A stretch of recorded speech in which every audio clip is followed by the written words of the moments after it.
So here's why narcissists will misunderstand you. There's a lot of reasons why narcissists will misunderstand you. But to really understand this, we want to go inside the mind of narcissistic consciousness, people in narcissistic consciousness, and how they operate on a grand level. So in a healthy state of mind, when we are geared towards expansion, soul growth, learning, we use what life gives us to grow. We learn from our mistakes. We try to improve when we notice we have a flaw. So narcissists, on the other hand, they use everything that comes into their life for control. And control is kind of like a blanket word for a lot of things, a lot of energy dynamics, a lot of behaviors, and a lot of ways of thinking in narcissistic consciousness.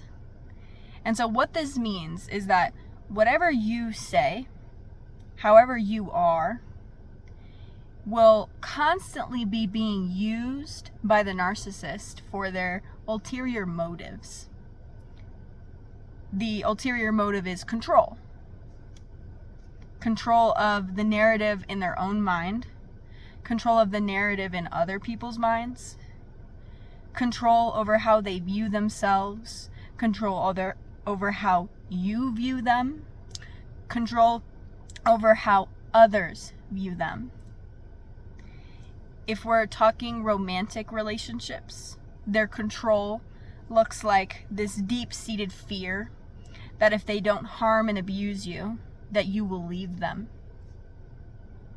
So if they learn that misunderstanding you activates wounds within you and causes emotional reactions, then they now have a motive to misunderstand you on purpose, to get those emotional reactions, which may lead to them being able to tell you you're too sensitive, to gaslight you, and gain even more control in the relationship. So that's one reason why narcissists will misunderstand you, to gain control in a relationship due to their fears.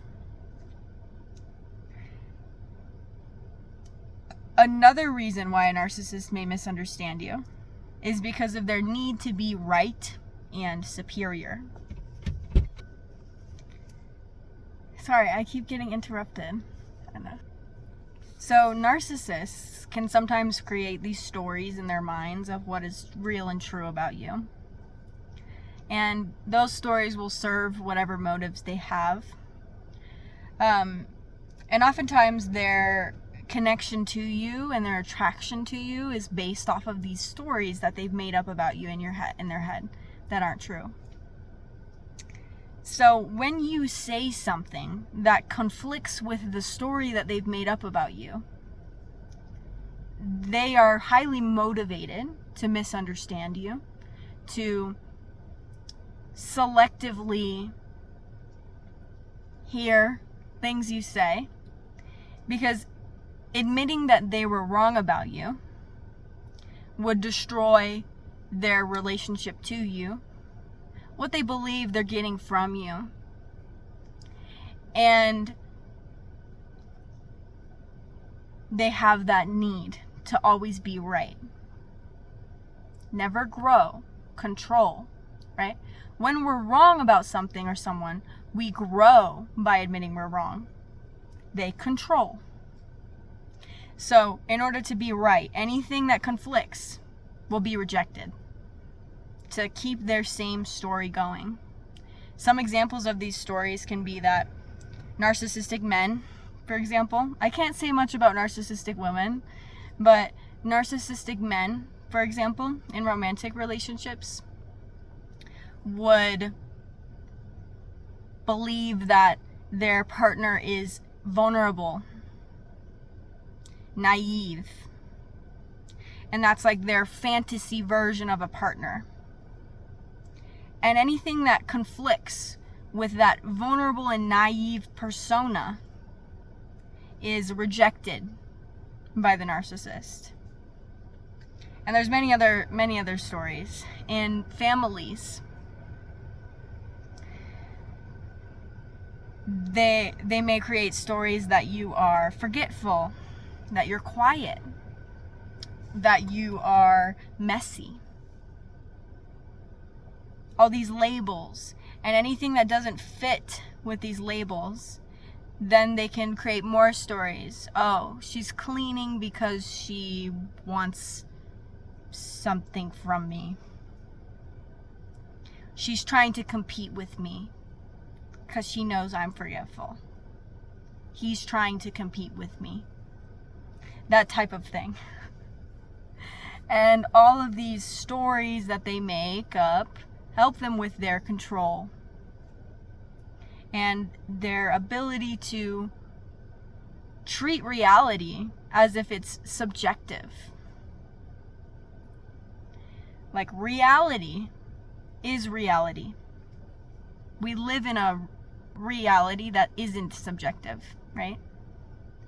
When two people argue, the energy dynamics of those two people are fixed.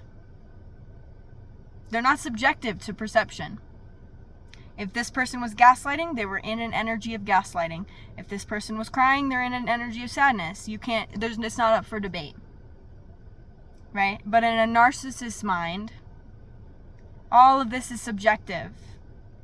I believe that she was angry at me, that she was harming me, so my gaslighting is justified. I believe I did nothing wrong, so her crying is invalidated. And that leads into another reason why narcissists will misunderstand you. They cannot ever do anything wrong.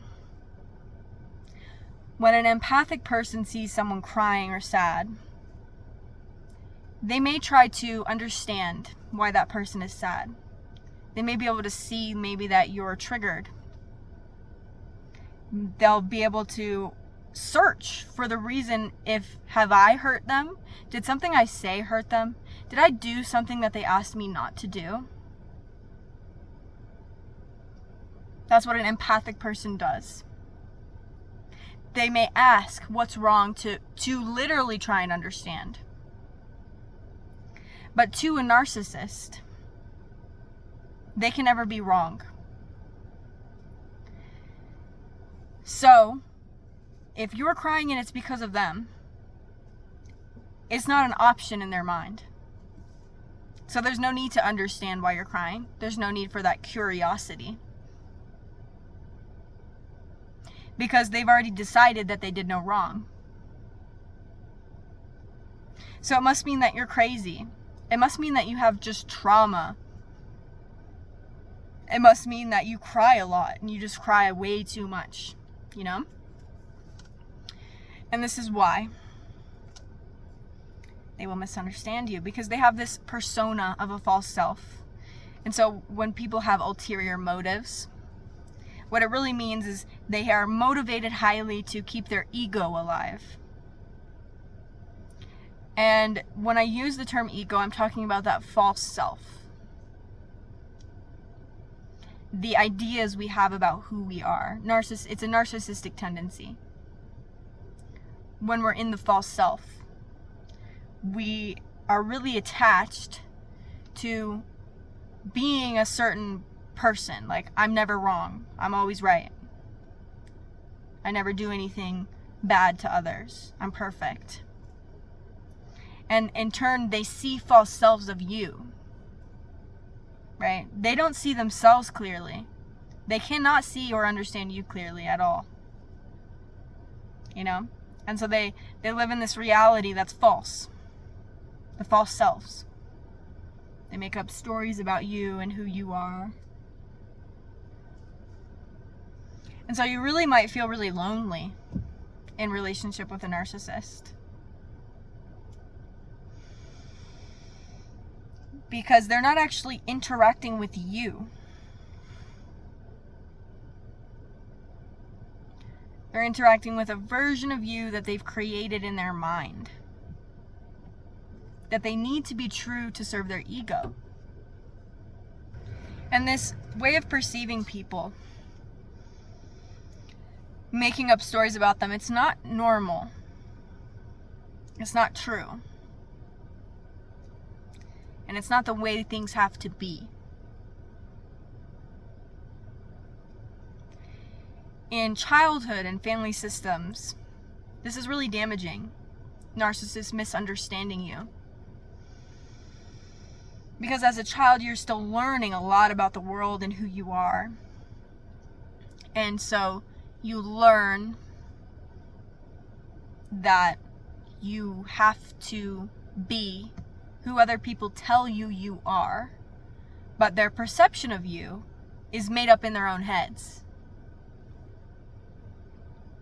So people just get to tell children like who they are, and then the children take it on like it's control, right? And it's damaging. It's really damaging. So our antidote to this is understanding ourselves. And if you'd like support with this, I have a 5-step journaling framework in my description, in my shop, that helps you to answer deep questions about yourself, to understand yourself. Because when you understand yourself, people can't tell you who you are. Narcissists can't convince you of things that aren't true about you. And through the understanding and the seeing of yourself, you are able to see others clearly, live in this true reality. And it takes time, effort.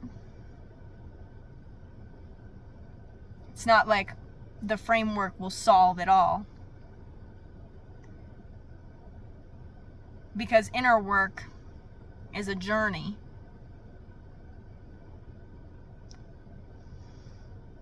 That you have to be willing to embark on. And when you're willing to embark on it is when the universe starts helping you out and guiding you. But this is why narcissists misunderstand you.